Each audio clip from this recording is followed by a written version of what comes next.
your host. I look really forward to the conversation we're going to have today. But before we get started, I want to remind you what we do here at the Peak Podcast. It's a podcast focused directly on coaches, speakers, consultants, business owners, and entrepreneurs, and kind of talking about that process when they found that there was a moment in their life that they were ready to make change and make impact with what they're doing today. And as a reminder, I'm one of the co-founders of Peak Fulfillment. We do self-guided solo retreats that go over self-reflection, self-discovery, and of course, vision crafting. But without further ado, let's bring in our guest today. We have Raj Gavurla. He is an elite performance coach and expert who speaks professionally. Raj, what's going on, man? Thank you so much for joining us. Hey, Kyle, I'm thankful for being here. Absolutely.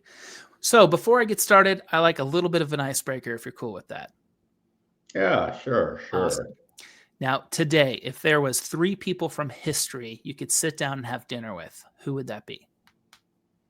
Oh, okay. That'd be pretty easy. Number 1 would be Isaiah Lord Thomas, who is a professional basketball player. Okay. I've just always had an affinity for him. I pursued professional basketball, and he was just someone that I enjoyed, obviously, watching play, but That's also awesome. know a little bit about his background and how he was raised and how he came and became who he became. The second one would probably be, I would say, maybe someone like Abraham Lincoln. Love it. Just because he was an orator, and of course I'm an expert who speaks professionally. Yeah. And how do you go about becoming an orator when back then not as many people were orators, so to speak. And then and of course the history here in the USA. The other one would be someone in business, maybe someone like a Warren Buffett or a Bill Gates. Love it. Just because of the business acumen and just, what they have done to benefit people, to benefit society, to benefit humanity, and their innovations and how they've evolved. Love it. I think that would be a very interesting conversation. Yes. So tell me today, what is it that you're working on? What is it that what's your focus day to day today? Day to day, it's pretty simple. I really get juiced, excited, have the energy, the passion to help performers and achievers stop sabotaging themselves by unlocking a winning performance through elite mental strategies. And that's what really gets me going. And that really comes in 5 ways. One is apprehension about competing at a higher level. We can probably all relate to that. So, we're competing and we're doing pretty good. However, we know that there's a next level and there's some apprehension about that. It's sort of like you're in 3rd grade and you don't necessarily want to go to 4th grade or after 4th, go to 5th. Right. Now, that's so well structured that, there's a really known routine and process and system in place. However, with business, as you know, it's not so structured, so routine, and so systematic. Roller coaster. The other one would be just overwhelm or unstable confidence, performance anxiety, and then also defining and realizing the importance and how to solve your environment and culture. And that's both internally, externally.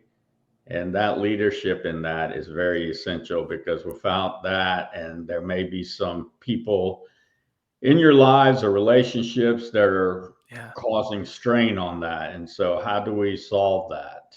I love that. Or how do we create that as we venture into or evolve into what it is our next initiative is, our next endeavor is? I love the 5 focuses that you brought up. I'd kind of want to rewind a little bit and talk about unstable confidence. Where does that typically come from with people? Well, unstable confidence really comes from 3 things that are lacking. One is, as far as for a performer and someone who's achieving, whether it be someone in business, whether it be someone on the athletic field, or let's say in a movie, some kind of dancer, any kind of performer and Sure. achiever, the first thing it comes from is their body language. It's Hmm. so hard and difficult to not show your body language because Right. we just do it naturally, and it's very difficult not to be the other way around. Now, also, though, we need to know that when people are performing and achieving, their body language is going to be much more in tune with that performance and achievement, Right. whatever it is that they're doing or pursuing, versus when you see them at happy hour or when you Yeah. see them at a social or you meet them Absolutely. and talk to them in the backyard. It's like, you're you don't look like a football player. Right. And I remember one time in an interview, I forget his name. I want to say his name is Josh Norton, but I do know this. He's the Buffalo Bills quarterback. And Hmm. I saw him in an interview and I was like, he does not look like a football player. So Hmm. body language is one. So the body language is not congruent with what it is that they're performing and achieving. Hmm. So that's very important. The second one would be their focus. So as you know, and everyone else knows, a business can, depending upon where they are in their journey, their transformation, their evolution, can have just one service or one product, and that's it. And that's what we go to market with. Or it could have several, right? However, Hmm. each one, there's a focus, there's a specific market, an ideal customer base, an ideal customer, and it's going to evolve in its own way, different than the other service or the other product would be. There may be some similarities, sure, but Right. it's like a person. Each person, you and me, for example, we have our dreams and clear goals. Right. However, we all evolved in different ways, and nobody can predict it in the future. Absolutely. It's unpredictable. And that's what makes it worthy, though, also because it Right. new opportunities come, and when we know how to really look at those and vet them, then we know, is it aligned with who we are, what our mission, vision, principles, values are. And Yeah. then the third would be your self-talk. Yep. And Big one. so one of the things is sometimes we have thoughts that come Yeah. random, and why they're negative, I don't know. Right. And why some people's are more negative than the others, I do know that, just because a lot of it's based on environment, background, just their upbringing, their initial disposition, some of the experiences they've had in life, some of the things they're Right. reading or doing or hearing or listening to. And so self-talk, one of the things that I help and work with my clients on is their inspirational self-talk, motivational Hmm. self-talk, their aggressive self-talk, competitive self-talk, and instructional self-talk. And then, of course, another one of those is thankfulness. Hmm. And so those are really the three key areas, I would Yeah. say, as far as what creates unstable confidence. Yeah. I remember a time when I've built a very thick callus when it comes to confidence over the years. But I remember when it was self-sabotage, and I would overthink things tremendously. I would think that either what I had to say had no value, or someone else had a better way of saying it, where I would belittle myself. And I was like 18 or 19, and someone actually shared with me Shad Helmstetter and his self-talk system, and I went through it when I was young, and it totally changed my life. Understanding, at the end of the day, the most powerful thing is your mind, and it's really that self-talk. I have a very loud inner voice. Some people don't have loud ones. Some have very loud. Mine doesn't stop. And so trying to be able to control it and turn it off the second I hear the negativity has been huge. But that is a very difficult skill that takes time to get improved over time. Yeah, one of the tips that I can share with you is that, if we find yourself and you're aware and you recognize that you're overthinking, is to work Right. on your breathing. Hmm. So that's Yes. one of the areas that I help my customers with is Yeah. breathing and the different types of breathing. And Right. it's like anything else. It's like when you have the knowledge, okay, now you have the knowledge. But some people think, okay, breathing, I'll breathe, okay. And they want the solution to fix, and it's not that simple. It's not that easy. There's breathing, there's specific breathing, and then there's situational breathing, right? So these are all things that obviously affect performance and achievement. Yeah, absolutely. Yeah, we worked with a lot of breathwork coaches over the years, and it's amazing the science behind it. So let's talk a little bit about how you got into what you do today, becoming a coach and a speaker. Where did this come from? What was that transition, and how long have you been doing this for? Yeah, well, that's really what this podcast is about, and it's an amazing question. I was on doing a keynote in front of some students the other day, and to connect with them, I had come through the school system similar to them that they're going through, elementary, middle, and high school. And I was like, in English class, if I was only in English class because it was a requirement. And if you asked me to take theater or drama back then, I would have ran out the door and you would not have caught me. Okay. Because I was pretty much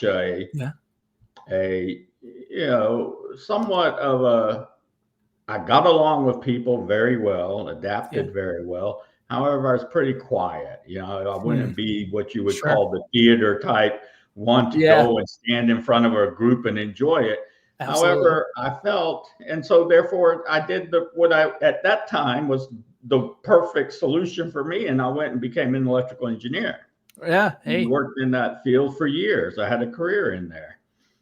And then I realized when I was working as an engineer, it's like I could only make the needle move so much. Sure. Now, in management, I had gotten as far as being a project management, project engineer. And so, I was familiar with teams and with working with people and, different departments, whether it was, software, configuration, manufacturing, R&D, packaging, shipping and receiving. I mean, I had done all of that, and inside sales, outside sales. So I was involved with all that, just like in any business, right? Has all of that to some extent. And so I really say that I was wrapped up doing what I am doing today as an engineer, and I wasn't, and it just sort of evolved out of me.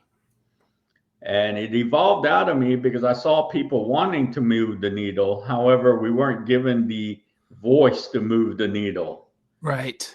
And therefore, I started to look around and started to become interested in like training or doing something to that effect, so that I could, help people a little more. And then I realized that, there's a power and control structure in any business, right? Yeah. And I could only do so much. So how could I pronounce that more or grow that more? And then one day I was sitting there and I attended a meeting, and I was just looking for the right next venture or endeavor, or what would be next. I didn't really want to go and get an MBA and go that route and go that path. I mean, that's a great path. However, I went to a meeting and I was talking to someone, and I was just talking to them about being a speaker. And at that time, I never knew that there was such thing as a professional speaker. I was just wanting to do training and go around and like speak to people about whatever it was that I had in my mind then. Right. And he told me about the National Speakers Association, and I joined there. And once I joined there, it was like, I was in Disney World. I mean, this is amazing. And then I realized that it is a profession. I realized that, it's not as easy as it looks, just like anything isn't. And, I've really evolved over the years. And so I went from going that route and doing like motivational talks in the community and things of that nature, and then getting into writing my book, Winning at Entrepreneurship, Common Sense Strategies for Business Owners. And then, of course, like any person and any company, if we don't continue to evolve, then it's not going to work. Right. There's no, we've got the magic service and product, and this is what we're going to offer the rest of our lives. I mean, Right. the company that I could even see do something like that maybe is like Coca-Cola or something. And Sure. even them, they need to evolve and innovate with technology and all Mm-hmm. the other, social media, web marketing, branding, all of that. Um, and it's just natural for a person or a company to evolve and their people Right. to evolve. So I knew that I loved sports. I played sports basically all my life.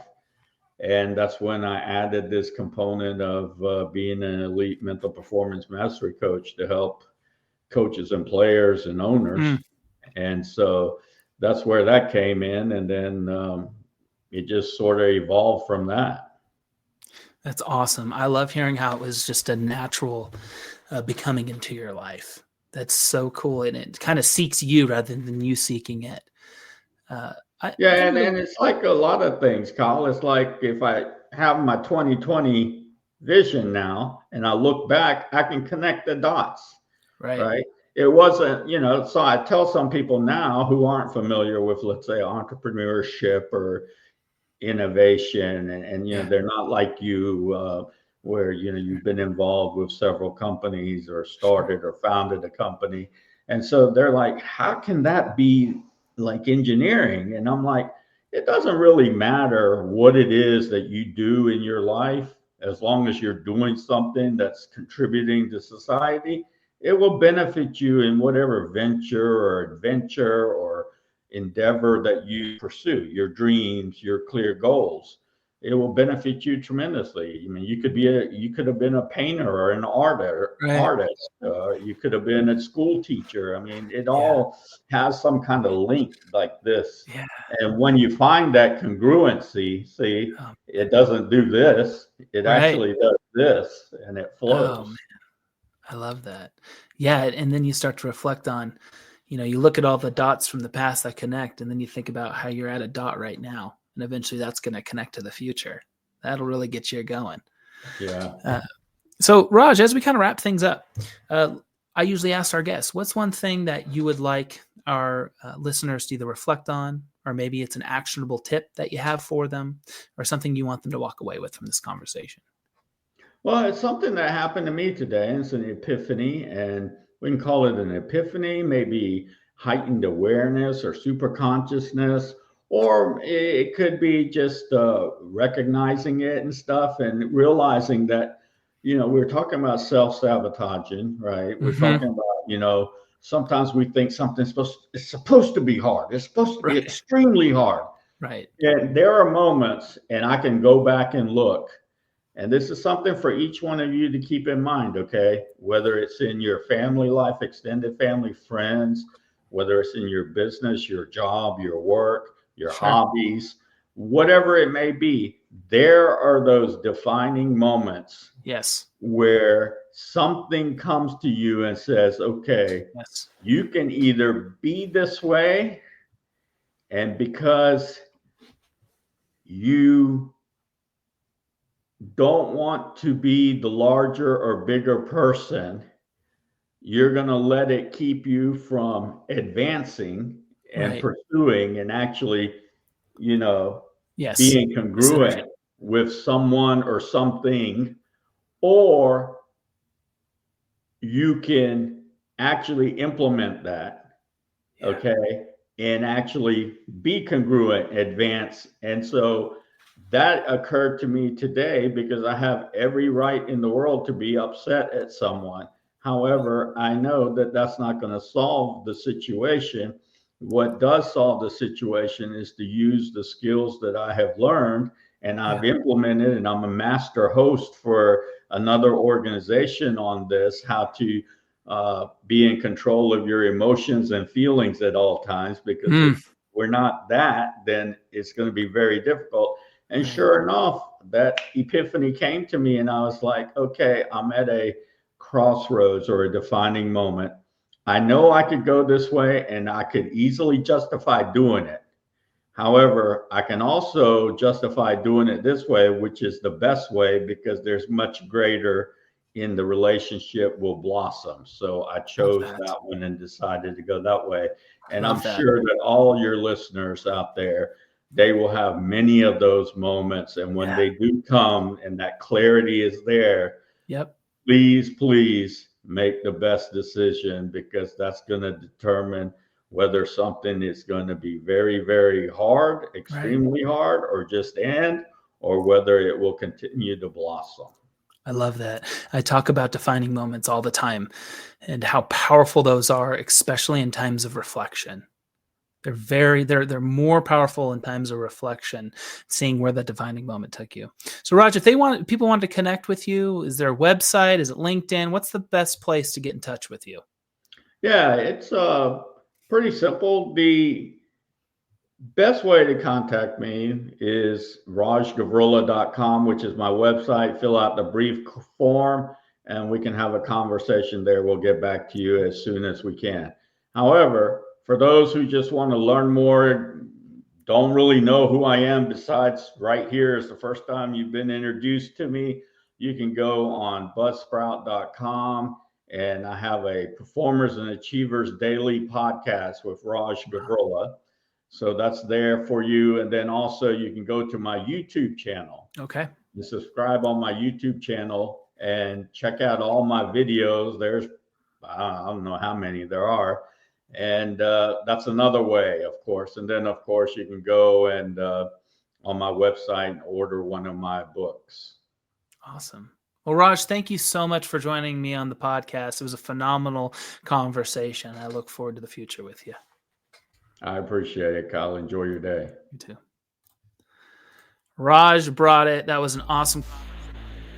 So much more to unpack. But of course, we love just getting to that one point of impact where they found their peak in time. So thank you so much for joining us. And I look forward to having you along with the next episode of the Peak Podcast.